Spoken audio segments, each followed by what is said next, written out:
Haris world. నేను మీ హారిక. అందరూ కట్టు పొంగల్లోకి ఏం నంచుకొని తింటారో తెలియదు కానివ్వండి, మా ఇంట్లో మాత్రం పులుసు లేనిదే కట్టు పొంగల్ ఉండదు.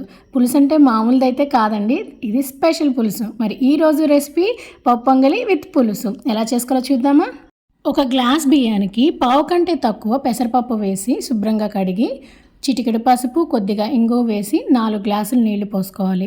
లేదు అంటే వేళ్ళు మునిగేదాకా నేను వీడియోలో చూపించిన విధంగా నీళ్లు పోసుకొని ప్రెషర్ కుక్కర్లో 3 నుండి 4 విజిల్స్ రానివ్వాలి.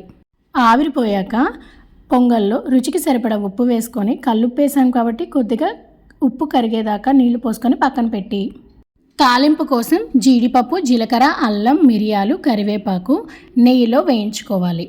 మిరియాలు లైట్గా దంచుకొని వేసుకోవచ్చు. నేను మాత్రం పిల్లల కోసంగా పంటికి తగిలితే వద్దు అంటారని చెప్పి పొడి చేసి వేశాను. ఇలా వేయించుకున్నాక పొంగల్లో యాడ్ చేస్తే పప్పు పొంగలి రెడీ అయినట్లే. నా ఛానల్ స్టార్ట్ అయ్యాక ఫస్ట్ టైం అండి మనలోని కొంతమంది వ్యూయర్స్ పప్పు పొంగల్లోకి పులుసు ఎలా చేసుకోవాలి అని అడిగారు. రీసెంట్గా మా అమ్మ వాళ్ళు మా ఇంటికి వచ్చారండి. ఎలాగో మీరు అడిగారు కదా అని మా అమ్మ చేతనే పప్పు పొంగలి పులుసు చేయించాను. ఇప్పుడు పులుసు కోసం పెద్ద నిమ్మకాయ సైజంత చింతపండుని నానబెట్టుకొని మెంతులు, ధనియాలు, తినేశనగపప్పు, పచ్చెనగపప్పు, ఎండుమిర్చిని వేయించుకోవాలి.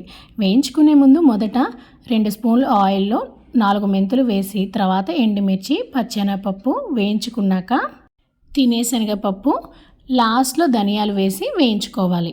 ఇప్పుడు దీనికి కొద్దిగా ఇంగువ యాడ్ చేసి 1 నిమిషం పాటు ఉంచి స్టవ్ ఆఫ్ చేసి పక్కన పెట్టి 5 నిమిషాలు చల్లార్చుకున్నాక గ్రైండ్ చేసుకోవాలి. ఆ తర్వాత ఒక గిన్నె తీసుకొని ముందుగా నానబెట్టుకున్న చింతపండు నుండి రసాన్ని తీసి పులుపుకి తగ్గట్టుగా నీళ్లను కూడా యాడ్ చేసుకొని చిటికెడు పసుపు, ఇంగువ, రుచికి సరిపడా ఉప్పు వేసి తాలింపు పెట్టి ఉడికించుకోవాలి.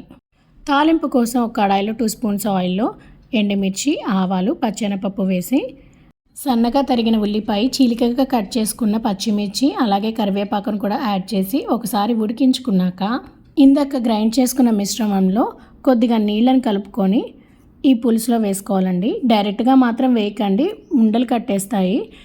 ఈ పులుసుకి మెయిన్ టేస్ట్ ఇచ్చేది ఈ పొడే, అందువల్ల ఈ పొడి లాస్ట్లో వేస్తాము. అంటే ఉల్లిపాయ ఉడికింది అని అనగా ఈ పొడిని యాడ్ చేసి ఒక 5 నిమిషాలు ఉంచామండి.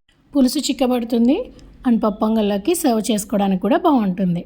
మరి మా స్టైల్లో పప్పు పొంగలి పులుసు ఎలా చేసుకోవాలని చూపించాను. మరి తప్పకుండా ట్రై చేయండి, టేస్ట్ మాత్రం చాలా బాగుంటుంది. మేమే కాదండి, మా ఊర్లో ఏ ఫంక్షన్ జరిగినా టిఫిన్ సెక్షన్స్ ఉండేటప్పుడు మాత్రం పప్పు పొంగల్లోకి పులుసు కంపల్సరీ పెడతారు.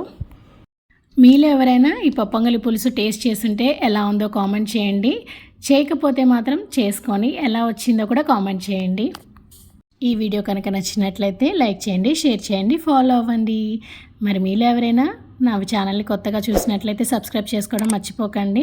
మరొక మంచి వీడియోతోటి మీ ముందుకు వచ్చేస్తాను. Thank you for watching. Bye.